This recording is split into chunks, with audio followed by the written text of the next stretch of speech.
Mula sa normal status ay ipapatupad na sa buong Region 1 ang heightened alert bago at hanggang matapos ang Semana Santa. Ayon kay Police Regional Office 1 Regional Director Police Brigadier General Dindo Reyes, isa sa mga babantayan ng PNP ang matataong lugar pati na rin ang mga tourist destination sa rehiyon. Effective March 29 hanggang April 6 ay itinaas na natin o itataas na natin ang level status from normal to heightened alert.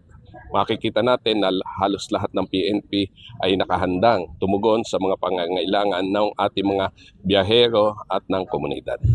Katuwang ng PNP sa pagbabantay ang lahat ng force multiplier at ayon pa sa nasabing opisyal, lahat ng ipapatupad at obligasyon ng Police Regional Office 1 ay nakaangkla sa agenda ng Chief PNP, Police General Jose Melencio Nartates Jr. Kasama mo dito sa IFM Bigan, Idol Mike Layante, Tatak RMN. RMN Network News.